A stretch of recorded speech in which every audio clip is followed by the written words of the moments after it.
Coming up next on this edition of In the City, a well-deserved teacher receives a life-changing national award. Also, the Murfreesboro Police Department hosts 4 week-long summer camps your kids will love. Plus, 11-year-old Hagen Williams was recognized by the City Council on his competition at the Augusta National Golf Club. And Murfreesboro Fire Rescue deployed to Sevier County to help fight wildfires. We'll tell you all about those stories and more coming up right now on this edition of In the City.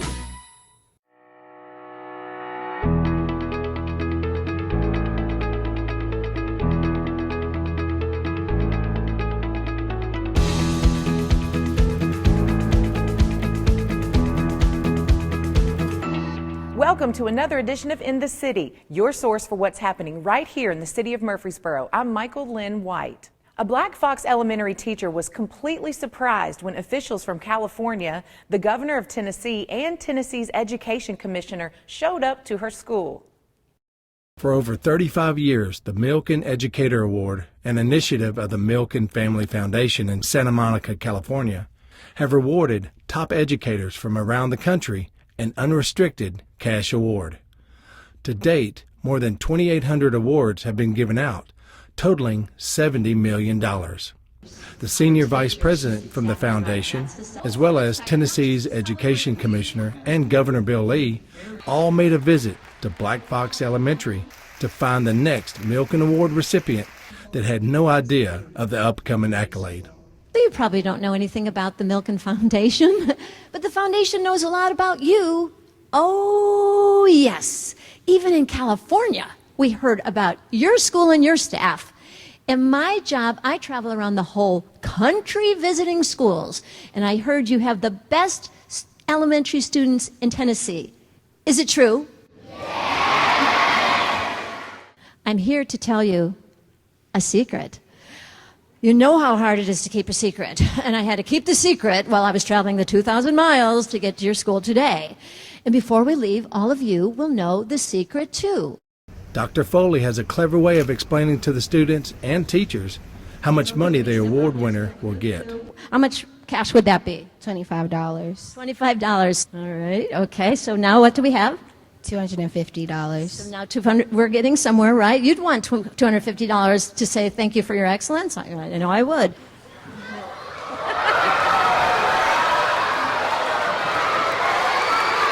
$2,500.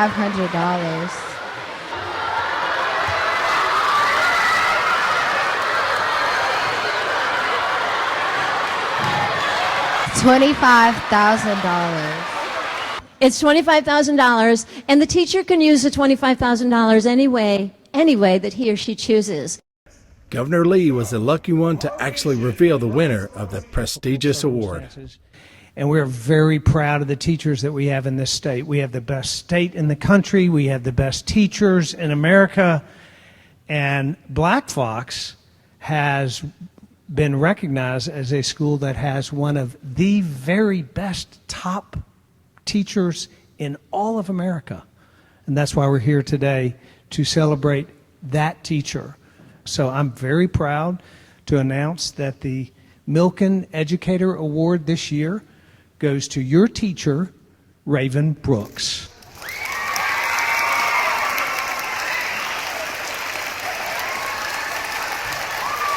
I truly care about the students, and I think that means so much. We truly owe them so much. And the parents, they trust us with their babies, that we get to love on them and that we get to instill some life lessons even early on. And so it's such a huge responsibility to be a teacher. She was one of my favorite teachers. I loved being in her class. We have 13 amazing schools in this district, and every school in this district is full of amazing principals, amazing teachers, amazing staff. We are so proud of Raven. She is so deserving, and we are excited about the great things she has coming. Oh my goodness, we are thrilled, so excited that we were able to honor Mrs. Brooks. She is a phenomenal teacher and such a great example for all of our staff and students here at Black Fox. I just almost don't even have the words when I think about what an honor this has been. When I think about so many deserving teachers, not only here at Black Fox, but in the district in general, in the state of Tennessee, this is the last thing I thought was going to happen today, so I'm a little bit out of words, but this is just an amazing, amazing honor. The Murfreesboro Police School Resource Officers are hosting 4 weekly summer camps that your kids don't want to miss. The Murfreesboro Police Department School Resource Officers are in each of the city's 13 schools. They are a very important part by providing multiple services for students and teachers each day. Yes, our officers, they're in there every day. They teach Travis Manion Foundation classes called Character Does Matter. It's based on character traits that are important, such as honesty, teamwork. They go through a presentation for each of those traits. They'll line that up with sometimes with what the teachers are teaching to kind of reiterate those things. The slogan for that program is, "If not me, then who?" as far as standing up and being a person of character.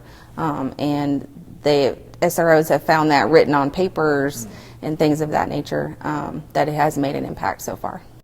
Sergeant Shannon is excited to talk about summer camps the department will be offering this year.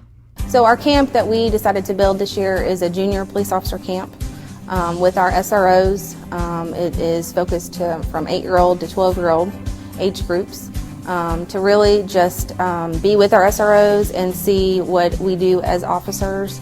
They'll get to see dispatch, look at our different units that we have, such as K9. We'll have emergency services day. We'll sit and do our roll call.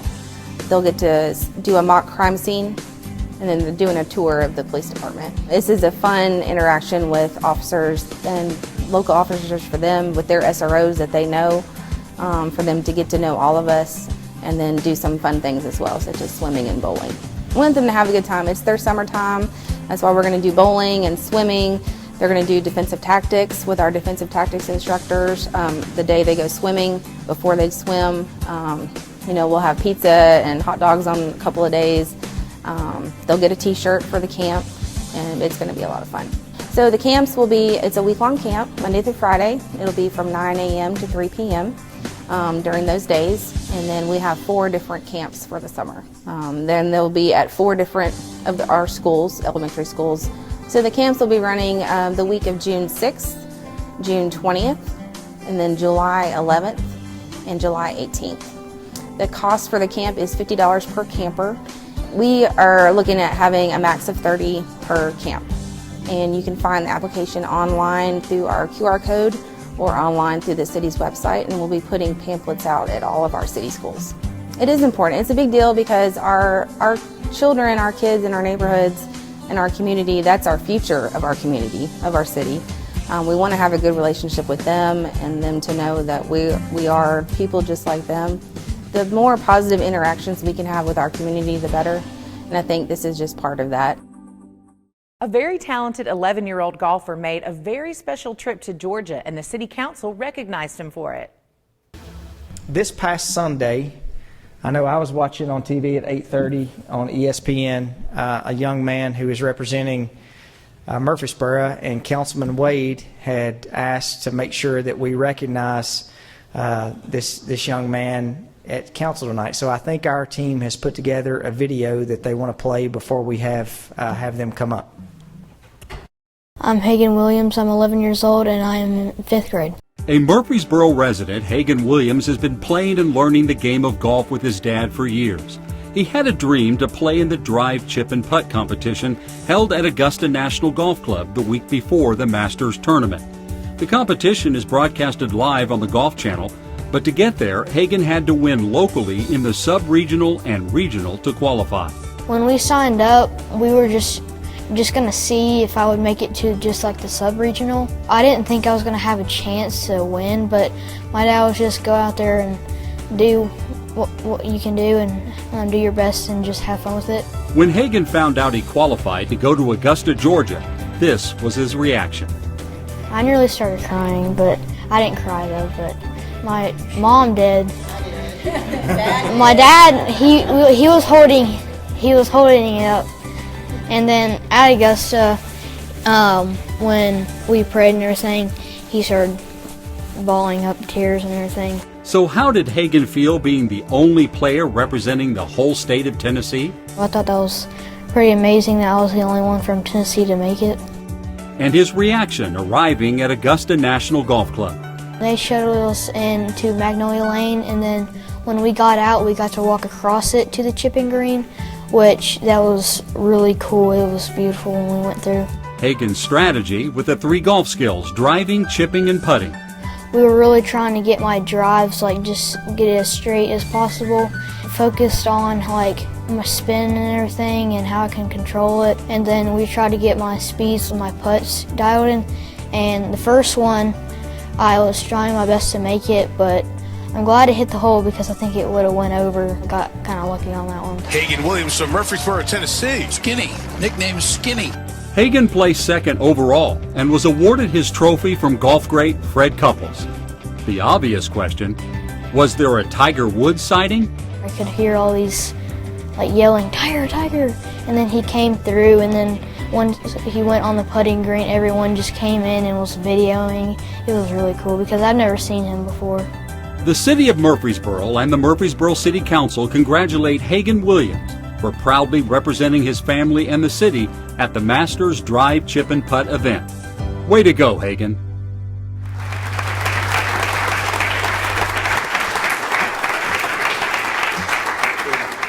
So Hagen, we want to let you know on behalf of the entire City Council and the City of Murfreesboro, we're proud of you, and we expect even bigger things next year when you go back and win that thing. So. In April, 8 Murfreesboro firefighters spent 2 days in the Wears Valley area in Sevier County assisting other agencies fight wildfires.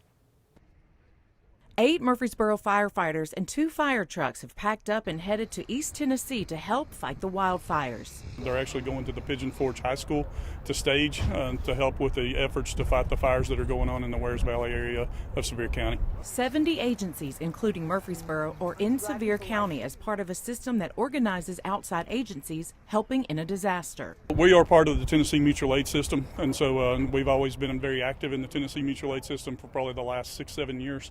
And we, anytime that there's a need, we're ready to go deploy, because anytime that we would have a need here, we've got other resources that are able to come to us. The 8 men traveling are taking a risk of not knowing what they'll find when they get there or how long they'll be deployed. It's a big commitment because you're busy the entire time that you're there. You're leaving your families. It's we're pulling you kind of off shift and it's going to span multiple days, unlike your shifts where you're working one and you're off two. It's going to be a whole lot more involved being gone from your family that long and having to stay over there. And you don't know what you're facing when you get there. I mean, it's very high winds over there. There's a lot of involvement of both wildland and structures that are going on in that area, and so it's a very big commitment for them to make, and I really appreciate them making the commitment to go for us. This is the second fire deployment Murfreesboro Fire Rescue has been on in 5 years. Chief Folk says it's kind of deja vu from the Gatlinburg fires in 2018. This is very similar setup to the 2018 Gatlinburg wildfires, and we had 3 apparatus over there for a total of 7 days in 2018. Chief Folks tells us this is part of the job and that Murfreesboro Fire Rescue will always help when needed, as there are many agencies that would come to our aid if we needed it. For CityTV, Michael Linn White. We spoke with Captain Adam Brown about the experience and how MFRD's help was essential in containing the fires. We were assigned to an area on Wears Valley Road where the fire was burning on one side of the road. And there was a large subdivision that went down into a valley and all the way back up the side of another mountain across the road. It was an area of concern. The wind was blowing. There was significant fire across the road, and protecting that area was critical to the mission across the board. There was a lot of fire on terrain that we're not used to dealing with. I mean, we were literally in the Smoky Mountains, so it's straight up and down, a whole lot of terrain change. And having to protect that community and those areas was a little bit stressful for us because it was terrain that we weren't familiar with. It was dry, the wind was blowing. If those embers had crossed the road, which was being used as a natural fire barrier to keep the fire from getting into that Pigeon Forge area, you never know where they're going to land. You never know where that fire is going to pick up. So to a lot of people, it probably seemed like we just had firemen and fire apparatus sitting there for not much of a reason, but we were physically watching for those spot fires to start so that we could stop that from happening before things happened. along this Wares Valley Road where this active fire was, we would put a fire apparatus and a crew every 200 feet. So we literally had eyes across the entire hillside. We had to discuss safety and where we would take a fire apparatus and where we wouldn't take a fire apparatus, and where we were comfortable sending people and where we weren't comfortable sending people. So that first night especially was probably the most hostile that we saw the fire. We were back to the staging area at 7 o'clock the second morning. We were immediately deployed out again right back to the Wares Valley area that we had been at before. And our specific assignment that day was that one location, that one area with the subdivision. We were extinguishing spot fires. We were cutting trees that possibly could fall and were still on fire at the top that would create a secondary fire across a fire line. So we were doing some proactive stuff, as well as, again, just making sure that those embers didn't create a bigger problem for us. You'd asked about the guys a little bit. Yeah. That took an incredible amount of dedication, and they left their families for several days on the drop of a dime. Everybody worked hard. Everybody had a great attitude. And at the end of the day, those people that did that across the state are what made the difference between success and failure on that operation. One topic all local governments are facing in this area is what to do when the Middle Point landfill closes. Mayor McFarland talked about a three-pronged approach to the solid waste issues. I think that we all should agree that we should be able to peacefully enjoy our houses that are in northeast, northwest, even in downtown Murfreesboro, in Las Casas and Milton. We should be able to open our doors and not smell Republic's failure at the landfill. And I mean, that's just common sense. So when we're talking about future solutions, it's really a three-pronged approach. We need to talk about current operations and odor at Republic. That's number one. Got to fix that. Number two is, what do we do with solid waste moving forward? And we're working on that. And that third option is really where we want to continue partnering with our county partners, but what's the county going to do with their existing county landfill that's an unlined landfill? I think those are three separate issues, and that's really what we're working towards, all of those. Mayor McFarland talks about a solution of what the city will do with its trash moving forward. The City Council back in June of last year, we allocated $55,000 to pay for engineering to this company called Waste Away. And what Waste Away does, they take municipal solid waste and they convert that into pelletized biosolid fuel. And it's a fuel substitute that is cleaner than, of course, coal, but also it's just as clean as natural gas. And so it allows people who are using coal right now to burn that in their same burners, but then it also allows their carbon footprint to go down almost by 70%. So really it's a win-win for the city that we can haul our municipal solid waste to a waste away facility, whether that be inside the city or it's somewhere else. They turn that into fuel, and now we were happy to announce that they now have a buyer for that fuel to be able to sell and to keep the process going. We're really excited. You know, this is just the first agreement that we've got as far as having a buyer. We think the sky's the limit from there. Waste Away's working with TVA and our staff that the Gallatin coal plant that generates power for TVA, they burn 10,000 tons of coal a day. This gives the opportunity to be able to have a different alternative that not only would help the region in trash, but also help TVA in their emissions. Murfreesboro Water Resources employees Josh Upham and Joe Russell bring an interactive presentation to show students just how much work it takes to have clean water and how they can help keep it that way. Third graders at Hobgood Elementary get a treat from some special guests. The Murfreesboro Water Resources Department is coming in today to talk about how they treat the water, and they're going to be showing us some water runoff simulations, and they're going to be telling us how they take water that might not be clean to drink and turn it into something that we can use for ourselves. Murfreesboro Water Resources employees Josh Upham and Joe Russell bring an interactive presentation to show students just how much work it takes to have clean water and how they can keep it that way. Our students have been learning about the one well, so how all of our water comes from one well, which is the earth. So we're talking about how to protect our water and how to keep our environment clean and safe. Demonstrations like this aren't just for fun, they are bringing together different aspects of the curriculum. In reading right now, they're reading the book called One Well. In math, we're working with like liquid volume and measurement, and then in science, we're talking about the water cycle. So we merged all those together to talk about water treatment and how to take care of our earth. Since schools are opening back up from COVID, both teachers and students are thrilled at the opportunity to invite people from the community inside the classroom. This year we've been able to let in community partners and really get to explore our world more, and they are just giddy that they get to meet people from different jobs and learn about different careers and how they can connect that to their school. Ms. Rose says the children gain so much from this type of learning and that having community partners opens up a whole new world to her students. It's beautiful. When I was in elementary school, it was very, here's your reading, here's your math, here's your science. We had textbooks for everything. Now it's more of an exploration. They really get to learn through doing. Instead of me talking to them, they're learning by talking to each other and talking to our community. After years of planning, the original play Party of 12 comes to life on the stage at the Washington Theater. It all started with an idea to highlight the stories of women who've shaped our county's history. Over the past 3 years, there has been a huge collaboration with lots of different people and organizations in the Rutherford County area who have come together to celebrate the centennial of women's suffrage.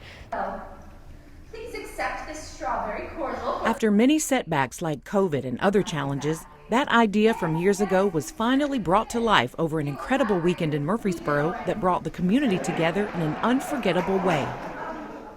Essentially what we have is the culmination of all of that work into Mary Donay Johnson's brilliant play, Party of 12, which celebrates some of the really amazing women who have come from Rutherford County. Playwright Mary Donay Johnson took on the challenge of taking a diverse group of women and turning it into an important and entertaining piece of art that will inspire for generations to come. It's been a project of actually winnowing down and finding the most representative people to talk about, the most ages, the people from the most different time periods, and people from different communities of Rutherford County. Special care was taken as the red carpet was rolled out for the sold-out crowd opening night at the Washington Theater inside Patterson Park. But ticket sales weren't the focus of this project. It's all about learning, honoring, and remembering those who paved the way. To bring inspiring women from Rutherford County alive. And we have 12 beautiful actresses inside who are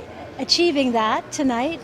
And we hope that it starts the ball rolling for people to understand how really wonderful Rutherford County's history is and the fabulous women that you have in your past. Thank you. You're so kind. The plot of Party of 12 is Olivia, a college student at MTSU who needs to write a paper but is having trouble. Then she is surprised with some help from above. I'm an MTSU student, and I'm trying to write this speech for a celebration that we're doing the next day, and I'm just having the most difficult trouble in the world trying to come up with the words to say. And so my mother, who is in heaven, she sends down these basically inspirational people to help me come up with the right words. Olivia is then visited by each of the ladies as they tell her their personal story and struggles. Women like First Lady Sarah Childress Polk, who did many wonderful things in the community. Sarah Childress was born in Murfreesboro, right on Academy Street is where she lived, right by downtown. And then she got married to James K. Polk, who ended up becoming president, and they lived in Columbia. But Sarah was really interesting because she actually did a lot of James's work with him. She wrote a lot of his addresses, she sent out correspondence, and was overall really involved in his presidency. So she ended up being a very involved woman who was able to make a big difference, even though at this time women didn't even have the right to vote. In one moving scene, Sarah Polk has an encounter with her former lady's maid Mariah. It's both uncomfortable and important in telling the whole story. I play the character of Mariah, who was the lady's maid of Presidentress Sarah Polk. And she lived a challenging life. She was really encouraged by Sarah's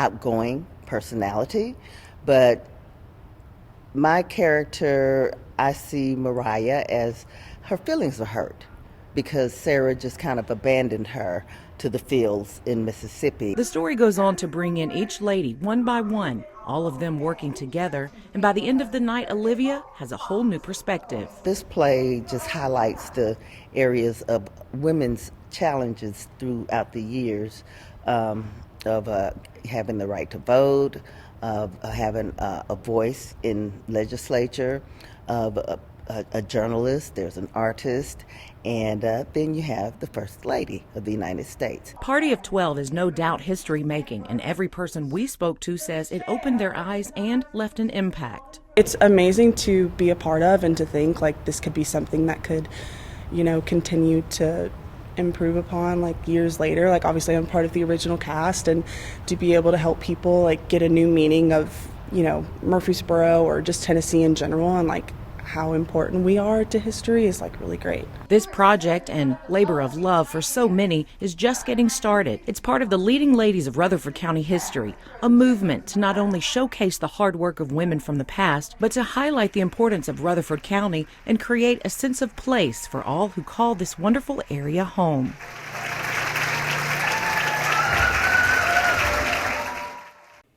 April 10th through the 16th was Telecommunicator Week, where 911 telecommunicators around the country are recognized. The Murfreesboro City Council took time to recognize Murfreesboro's Telecommunicator of the Year from the Emergency Communications Department. We're proud to announce that Communications Coordinator Becky Green has been chosen to represent our center as the 911 Telecommunicator of the Year for 2022. Becky has not only been a source of calm for our center, but also a source of resiliency. Anyone can call on Becky for advice, laugh, or assistance, a laugh, a hug, and she is graciously willing to give it. She has a true servant's heart and cares deeply about our coworkers in our communications center. In addition to her responsibilities as operations coordinator, she's helped out with all TAC duties and also helped launch our peer support program this past year. She regularly checks on coworkers and offers resources to assist them through any challenging they're going through personally and professionally. Becky has been with our center for over 17 years. She continually strives to improve our center, helps out where and when is needed and without being asked, and she's always willing to answer a question or help troubleshoot a problem. She's very much deserving of this recognition. So, appreciate it. We are excited to share that we have partnered with PAWS of Rutherford County to bring you a pet of the month. Here's our newest pet, Toda. Toda is a male 2-year-old German Shepherd and Vizsla mix. Toda was involved in an unfortunate situation which resulted in him coming into PAWS. He came to the shelter a little underweight and very unsure of people and surroundings. He has blossomed into such a loving, fun boy. He loves outside playtime, treats, playing fetch, and belly rubs. He's a very smart and attentive boy. Toda is already neutered and up to date on his vaccinations. Now all he needs is a forever home. For more information about Toda or other dogs and cats available for adoption, contact PAWS at 615-898-7740 or email them at paws@rutherfordcountytn.gov. The Tennessee Department of Education announced that 3 Tennessee teachers have been named state finalists for the prestigious Presidential Award for Excellence in Mathematics and Science Teaching, the highest honor for K-12 science, technology, engineering, mathematics, and/or computer science. Aaron Nunley from Overall Creek Elementary here in Murfreesboro is one of those finalists. Each of the state finalists will now move on to the National Selection Committee, who will identify up to 2 teachers, 1 in mathematics and 1 in science from each state. We are thrilled that Ms. Nunley has received this prestigious and well-deserved honor, said Dr. Trey Duke, Director of Schools. Ms. Nunley exemplifies the best of education, and we are so proud of the work she does in our community. Our community suffered a great loss in April with the passing of Miles Tate. Miles was married to longtime City of Murfreesboro Parks and Rec employee Melinda Tate. Miles and Melinda started the Middle Half Marathon and countless other contributions to the community. Since Miles was an avid runner, his friend Mayor Shane McFarland organized a community run in his honor. Those wanting to honor Miles gathered on the Civic Plaza early one morning for a celebratory run down Main Street. Well, that's it for this edition of In the City. As always, for more information about the city of Murfreesboro or any of the stories you've seen here, you can always visit our website at www.murfreesborotn.gov. And if you want to see any of the stories that you've seen today or catch up on some of the latest city news, you can always visit the City of Murfreesboro's YouTube channel. I'm Michael Linn White, and until next time, we look forward to seeing you in the city.